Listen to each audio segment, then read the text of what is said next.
Depuis plus de 40 ans, Enfance et Partage œuvre pour la protection des enfants victimes de violences physiques, psychologiques ou sexuelles. Des missions diverses, toujours dans l'optique de défendre les droits des enfants.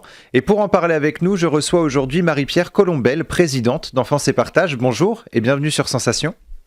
Bonjour, merci beaucoup de votre invitation. Alors on va parler ensemble des différentes actions d'Enfance et Partage. J'ai pu présenter votre association en quelques mots. Pouvez-vous nous expliquer vos objectifs et missions ?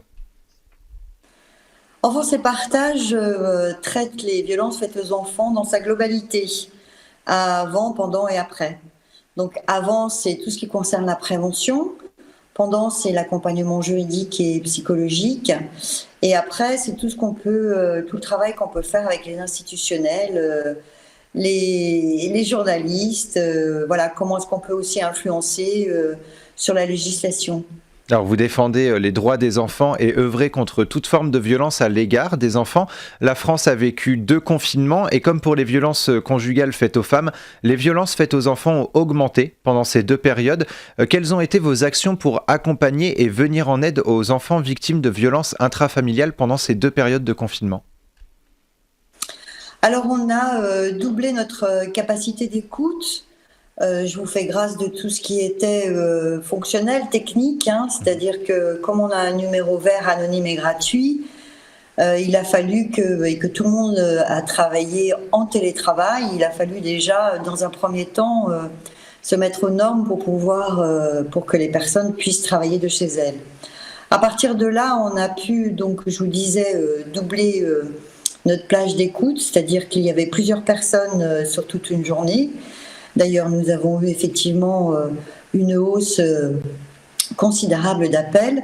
Et ensuite, nous avons fait, comme nous faisons partie du GIPED, qui est le groupement d'intérêt public de l'enfance en danger, nous avons travaillé directement en lien avec le 119, qui est le numéro d'appel institutionnel du gouvernement, où toutes les personnes qui ont connaissance d'une situation de violence envers les enfants peuvent les contacter. Donc nous, on a pris un petit peu le relais sur des problématiques un peu spécifiques, notamment en ce qui concerne les droits de garde et les droits de visite et d'hébergement en cas de séparation des couples avec un conflit plutôt exacerbé et qui s'est décuplé au moment de ce confinement.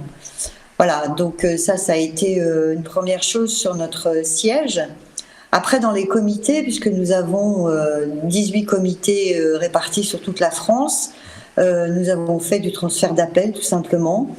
Et ça a permis à un certain nombre de personnes de nous avoir en direct, je dirais pas 24 heures sur 24, mais en tout cas bien 8 heures par jour.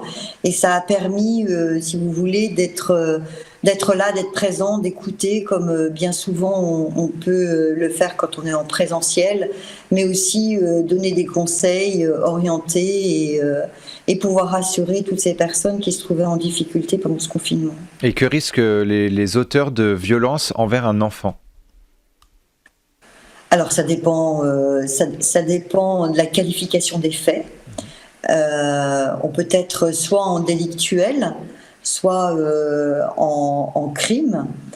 Tout ce qui est délictuel, ça dépend aussi. Alors, si vous voulez, à chaque qualification, il existe un quota, je dirais, de condamnation d'années de prison, de sursis, de dommages et intérêts, que ce soit au niveau délictuel ou au niveau des crimes.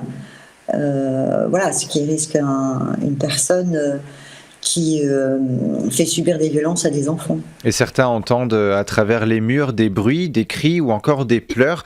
Certains n'osent pas intervenir ou n'osent pas appeler la police pour prévenir d'une éventuelle violence intrafamiliale. Alors, quand on est témoin de violence envers un enfant, quels sont les réflexes à avoir ? Le premier réflexe, c'est d'appeler le 119. C'est d'appeler le 119, d'avoir quelques informations quand même, le nom des gens, l'adresse, où est-ce que ça se passe pour que le 119 puisse agir dans la foulée.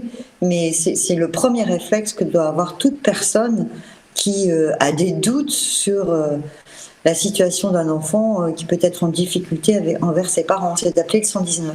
Alors en France, un enfant... En France, Pardon. un enfant meurt sous les coups d'un adulte tous les 5 jours. C'est l'information que vous donnez dans votre campagne contre les violences faites aux enfants dans le cercle familial.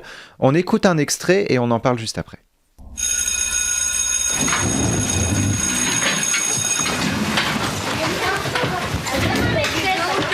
À lundi.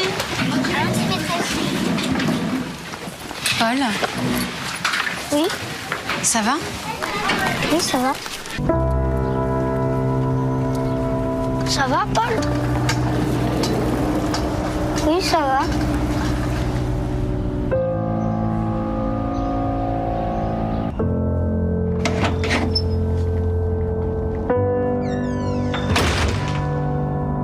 Ça fait 2 heures que je tombe dans l'appart, t'étais où? Pardon, papa. C'est quoi ça? Fais T'as exprès. pas fait exprès? On peut jamais te faire confiance, j'en peux plus de toi! Papa, t'énerve pas. C'est de ta faute si je m'énerve! Non. Arrête. Tu comprends mieux là? C'est tout ce que tu mérites! J'ai mal.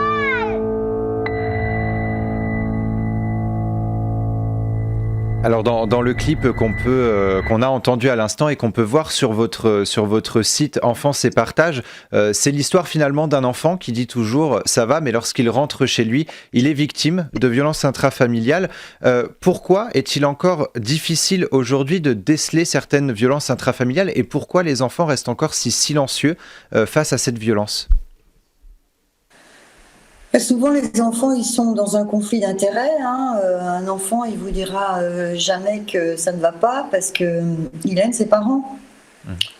Il sait très bien, il le sent, que d'instinct, les enfants sentent que s'ils se mettent à parler, leurs parents vont se trouver en difficulté et que toute leur vie va être bouleversée. C'est pour ça qu'un enfant ne parle pas. Et puis... il veut aussi protéger son père ou sa mère, bien que ce parent soit pas un véritable parent puisqu'il subit des violences. Mais c'est très difficile pour les enfants de parler, bien sûr. Et c'est à nous, adultes, de voir les signes qui peut nous faire penser que les enfants sont en difficulté. Mais la difficulté première, c'est effectivement que parfois ces signes-là ne sont pas forcément des signes qui indiquent que les enfants sont en souffrance. On parle beaucoup de troubles du comportement, de gestes d'automutilation, de réactions de la peau, d'enfants hyperactifs. Tous ces signes, tous ces symptômes ne sont pas forcément liés à de la violence que l'enfant pourrait subir dans sa famille. C'est là toute la difficulté, si vous voulez. C'est un faisceau de ces symptômes-là qui doit faire en sorte que l'adulte est interpellé et se dit il y a quelque chose qui ne va pas, il faut que j'approfondisse et que je creuse un petit peu plus la question. Mais je voulais revenir sur le chiffre dont vous avez parlé en début, avant la diffusion de la vidéo. C'est maintenant le dernier rapport de l'ONPE, l'Observatoire national de la protection de l'enfance. C'est un enfant meurt tous les 4 jours sous les violences de ses parents. On voit qu'on a régressé d'une année sur l'autre.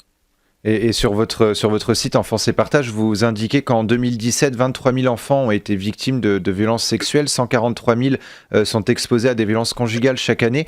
Quels sont les accompagnements que vous avez mis en place justement pour venir en aide aux enfants victimes de violences ?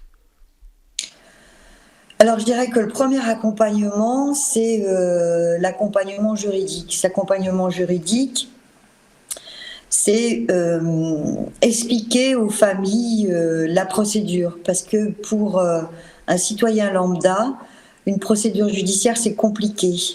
Il faut leur expliquer toutes les étapes qui arrivent dans cette procédure, qui est souvent très longue, puisque on sait maintenant que le temps de la justice est beaucoup plus long que le temps que l'on vit au jour le jour. Et souvent, les familles ne comprennent pas pourquoi ça prend tant de temps, toutes les investigations qu'il faut faire. et toutes les expertises qu'il faut pratiquer. Donc on fait appel à d'autres professionnels. C'est tout un cheminement hein, finalement pour accompagner les enfants et pour accompagner les familles d'enfants qui sont victimes de violences.